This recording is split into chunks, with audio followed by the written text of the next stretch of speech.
Olá, meu nome é Si, do canal Lendas e Afins. Sejam todos bem-vindos!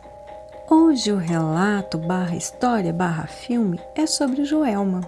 Bora conferir? No coração de São Paulo, um edifício guarda memórias, resquícios de um passado sombrio. O Joelma não é apenas concreto e vidro. Em suas paredes ecoam sussurros e em seus corredores sombras vagam sem rumo. Quem caminha por lá sente que algo observa e talvez não esteja sozinho. Teria o crime do poço influência com o que aconteceu no Joelma? Há relatos de que antes da construção do edifício Joelma, existia uma casa no local onde teria ocorrido um crime que chocou o país. O fato aconteceu em 1948, quando Paulo Ferreira de Camargo, um jovem químico de 26 anos, apaixonou-se perdidamente por uma enfermeira que conheceu na faculdade. A família, mãe e 2 irmãs, ao saber que a moça não era mais virgem, algo considerado desonroso na época, não aceitava o relacionamento. As brigas eram constantes até que o jovem decidiu matá-las. Construiu um poço com a desculpa de ser para a empresa onde trabalhava e seguiu seu plano. Colocou sonífero em suas comidas e, quando o remédio fez efeito, atirou nelas. Após, jogou os corpos no poço e viajou para o Paraná, onde enviou para si mesmo uma carta afirmando que a família havia morrido em um acidente. Mas o comportamento dele despertou a desconfiança dos vizinhos, que chamaram a polícia. Ao ser questionado, Paulo disse que a família tinha morrido em um acidente de carro. Mas o policial pediu para ver o poço. Nervoso, ele pediu para ir ao banheiro. E instantes depois ouviram um tiro. Paulo havia tirado a própria vida. Os corpos foram retirados do poço e, durante o trabalho, um bombeiro contraiu infecção cadavérica e morreu dias depois. Algumas versões também citam que, muito antes, a região teria sido um cemitério indígena e que, quando um cemitério não é respeitado, coisas estranhas acontecem. Isso, porém, não é confirmado e fica no campo das lendas. Sobre o crime ter interferência no que aconteceu com o Joelma, é impossível provar. Quem acredita em energia pode supor que o local carregaria resquícios negativos, energias impressas no local. Mas, com o passar do tempo e a circulação de novas pessoas e atividades, a tendência seria essa energia se dissipar. Mas é uma opinião minha. Não quer dizer que seja de fato isso. O filme Joelma, 23º Andar foi inspirado no livro Somos 6, psicografado por Chico Xavier. Ele foi um médium muito importante que escreveu mais de 450 livros, com mais de 50 milhões de exemplares vendidos, e os direitos autorais doados para instituições de caridade. Ele também psicografou cerca de 10.000 cartas, sem cobrar nada por isso. Ele trabalhou como vendedor, tecelão, datilógrafo e, por último, recebia um salário do Ministério da Agricultura. Chico viveu uma vida simples e modesta, ajudou e confortou muitas pessoas. Suas cartas psicografadas trouxeram alívio para várias famílias. O filme também foi inspirado em uma carta psicografada por Chico Xavier pelo espírito de Volquimar Carvalho dos Santos, uma jovem de 21 anos que foi uma das vítimas do incêndio. Ela trabalhava como gravadora de processamento de dados no 23º andar do prédio. 2 anos antes do incêndio, Volkmar tinha sonhos recorrentes com um edifício em chamas. Acordava assustada e confusa no meio da noite, porque os sonhos pareciam tão reais que tinha dificuldade para dizer que eram apenas sonhos, apesar de sua mãe tentar tranquilizá-la, dizendo que eram apenas pesadelos. Mas ela insistia que via tudo com muita clareza. Até que o noticiário informa sobre o incêndio do edifício Andraus. Ao ouvir a notícia, a mãe e o irmão de Volkmar, que duvidavam dela, ficaram intrigados com a coincidência. Esse ocorrido foi em janeiro de 1972. O tempo passa e Volkmar, no filme Lucimar, tinha o desejo de fazer vestibular. Porém, às vezes se pegava pensando que não adiantaria nada, como se fosse uma premonição do que viria lhe acontecer em breve. Um certo dia, o irmão dela lhe disse que tinha arranjado um emprego para ela no 23º andar do edifício Joelma, que era onde ele trabalhava. Porém, o escritório dele ficava no 3º andar. No fatídico dia, várias máquinas pararam de funcionar, um sinal de que algo grave estava acontecendo. As luzes do prédio se apagaram e gritos no corredor avisavam sobre o fogo que se espalhava rapidamente. A fumaça invadiu o lugar, dificultando a respiração. Pessoas foram retiradas desacordadas, algumas feridas. E aqueles que estavam nos últimos andares não tinham mais como escapar.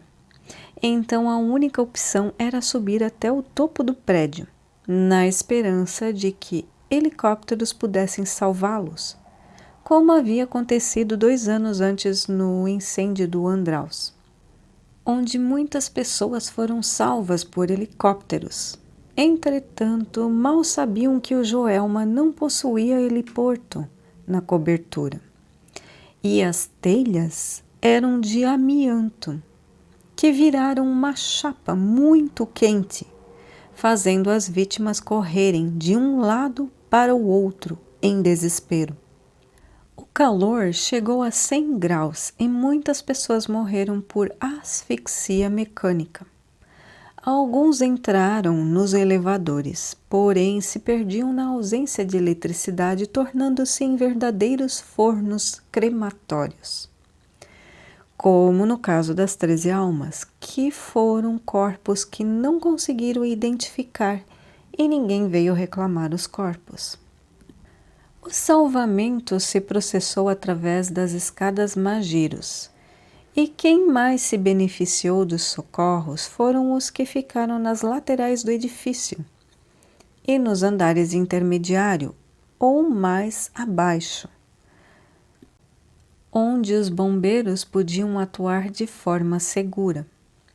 Havia um tipo de helicóptero do exército que tinha as portas mais amplas e bem abertas, no qual as pessoas eram lançadas lá para dentro, e foi o único helicóptero que conseguiu resistir ao calor, porém não podia pousar. Ele levava as pessoas resgatadas para a cobertura do edifício vizinho, onde improvisaram um pronto atendimento com médicos e enfermeiros. O fogo começou no 12º andar, às 8h45 da manhã de uma sexta-feira chuvosa, no dia 1º de fevereiro de 1974, causado por um curto-circuito em um aparelho de ar-condicionado, provocando a morte de 187 pessoas e deixando 300 feridos. Pessoas se arriscavam tentando descer pelas sacadas das janelas. A multidão que se aglomerava logo abaixo do prédio segurava cartazes e faixas com a mensagem: calma, não saltem. Mas o desespero era tão grande que algumas pessoas saltaram para não morrerem queimadas. O irmão de Lucimar, no filme, na vida real, Volkmar, Se salvou, mas estava muito preocupado com a irmã.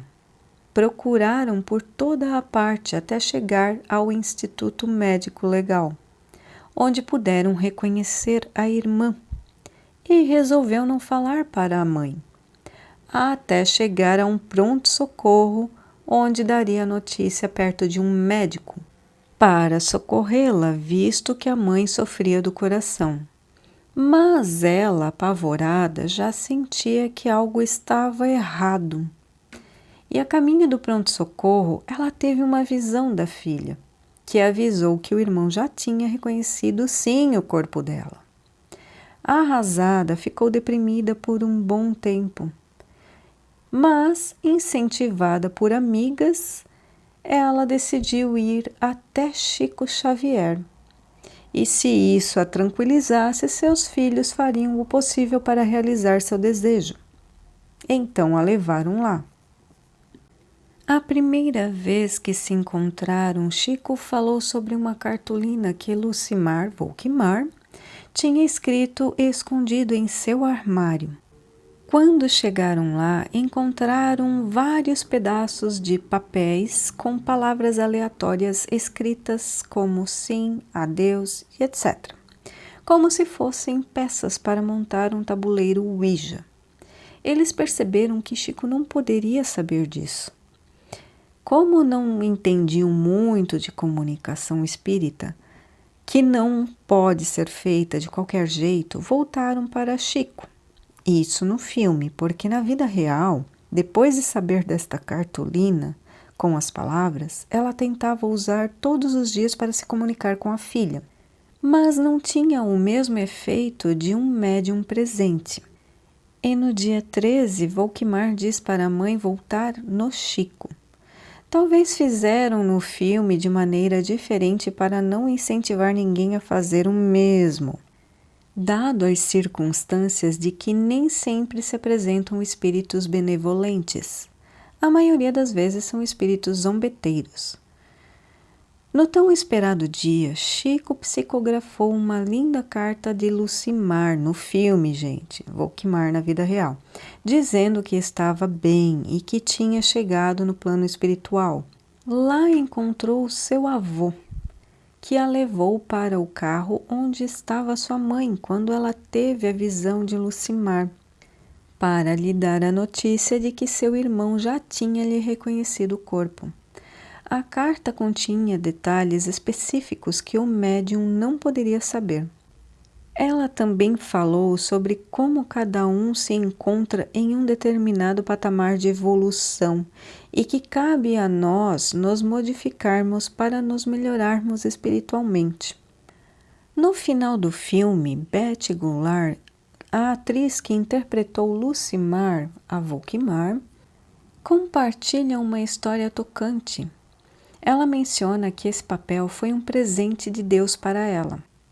Na época, ela lembra que perguntou a eles como conseguiram a permissão para fazer o filme. E eles explicaram que a mãe de Volkmar daria permissão, se a própria filha psicografasse uma carta autorizando o filme. Quando Betty leu a carta, dizia que se os atores interpretassem com fé na espiritualidade, para que as pessoas pudessem ver a morte não como um fim, mas como uma passagem para outra dimensão, e se pudesse alimentar a esperança da continuidade da existência, o espírito de Volkmar não só autorizaria o filme, como também ajudaria na sua realização. Alguns fatos sobrenaturais nas gravações. O diretor do filme, Clary Cunha, diz que a luz é primordial quando a captação de imagem é em película. O vídeo tem uma adesão muito maior, mas a película não. Durante as gravações do filme em Uberaba, Chico diz: "Meus filhos, não posso interromper minhas funções normais." Então eles tiveram que se locomover e colocar os holofotes de forma que não interferissem nos atendimentos de Chico. A gravação aconteceria simultaneamente. Em 20 minutos de sessão, eles paralisaram tudo para entregar uma mensagem para o diretor dizendo para apagar os holofotes que estavam atrapalhando. Mas isso era tecnicamente impossível, pois as imagens ficariam granuladas. Mesmo desanimados, continuaram filmando somente com 2 holofotes, os que o Chico deu permissão.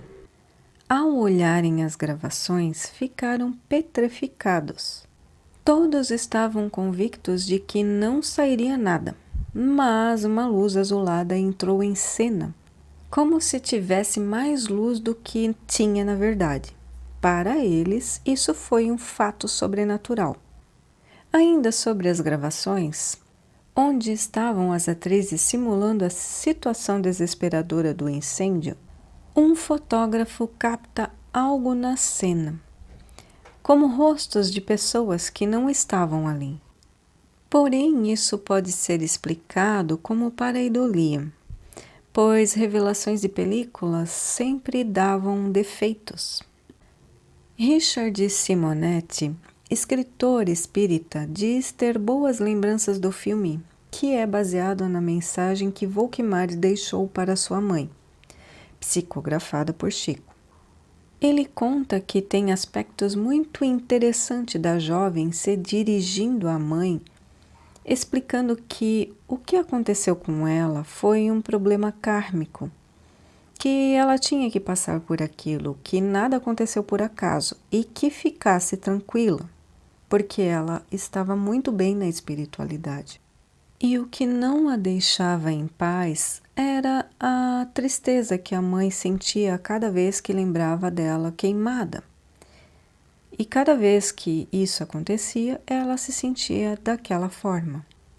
Ou seja, a dor para a família é inevitável, porém ficar remoendo a tristeza por longo período faz com que o espírito do outro lado se sinta mal, acarretando muitas vezes problemas na travessia desse espírito. Outros aspectos importantes da carta de Volkmar. Ela descreve que algumas pessoas que morreram com ela continuaram desfiguradas. Esse corpo espiritual se modifica conforme o grau de entendimento de cada um. Como ela já tinha uma compreensão maior, seu espírito não se danificou. Os outros tiveram um tempo para se recuperar. Ela ainda afirma que já tinha aceitado sua morte e que rezou como nunca, para que o desespero dos outros não lhe afetasse a fé. Outro fator importante é o de estar escrito na carta que a mãe não precisava hesitar em usar o seguro de vida da Volkmar para dar entrada em um apartamento, pois ela se sentia mal em fazer isso, mas que era para ela não hesitar. E isso, minha gente, Chico não tinha como saber. Detalhes específicos que ele nunca poderia saber. Logo, suas psicografias eram algo legítimo. E sim, ele foi o médium mais verdadeiro que já vi, dado as muitas provas de famílias de diversos lugares que buscaram conforto em Chico. Pois pensem comigo, eram detalhes que só as famílias conheciam. Como que ele iria ter acesso a essas informações? Na época nem internet existia. No dia do incêndio do Joelma, Souza Lima, que foi o produtor do filme mais tarde, na época foi o primeiro a chegar no local antes de outras equipes de reportagem, pois a empresa que ele trabalhava ficava muito próxima. Ele registrou cenas inéditas que contribuíram para as modificações nos equipamentos mais apropriados para salvar as pessoas, caso houvesse um novo incêndio daquelas proporções. O relato de uma sobrevivente. Nádia Cardarelli conta que sua mãe teve um presságio sonhando que via ela com 2 homens de branco. A vizinha naquela manhã pediu que ela não fosse trabalhar para que pudessem conversar, porém não deu importância e foi trabalhar. Mal teve tempo de organizar seus pertences quando os gritos de fogo tomaram conta do ambiente. Ela pegou sua bolsa e o guarda-chuva, mas não havia mais como descer. A multidão subia em pânico e Nádia conseguiu passar entre as pessoas. Volkmar e suas amigas infelizmente não tiveram a mesma sorte. A morte era iminente, não havia como escapar. Ela estava em estado lastimável, com os pés queimados. Em determinado momento avistou um bombeiro descendo de helicóptero, enquanto pessoas que estavam em melhores condições ajudavam as demais a subir. Vendo isso, Nádia encontrou forças para chegar até o bombeiro, que lhe disse para ficar ali, pois ela seria a próxima a ser salva. Ela diz que nunca mais entrou no Joelma, mas que quando passa ali por perto lhe dá calafrios. O edifício ficou 4 anos fechado para reformas, e quando voltou, deram-lhe um novo nome, Praça da Bandeira, e foi construído para ser o edifício mais seguro da cidade. A energia que circula até hoje. Relato de um ex-supervisor do estacionamento. Na época eu trabalhava no estacionamento. Atendi uma ligação de um outro funcionário dizendo que um carro estava acendendo os faróis e se ligando sozinho. Relato do motorista que vinha pegar malotes à noite. Segundo ele, diz que uma certa vez, quando estava na rampa esperando seu amigo, viu uma loira dizer boa noite para ele e desaparecer em seguida. Assustado, nunca mais quis estacionar por ali. Relato de alguns funcionários. Algumas pessoas que trabalharam nesse prédio dizem que é muito comum você apertar o andar indicado e ir para o andar onde não tem nenhuma empresa, e se deparar com um corredor sombrio na calada da noite sem mesmo ninguém ter digitado o número desse andar. Outra coisa que dizem é que portas se abrem e fecham sozinhas, e é comum ver vultos com os cantos dos olhos.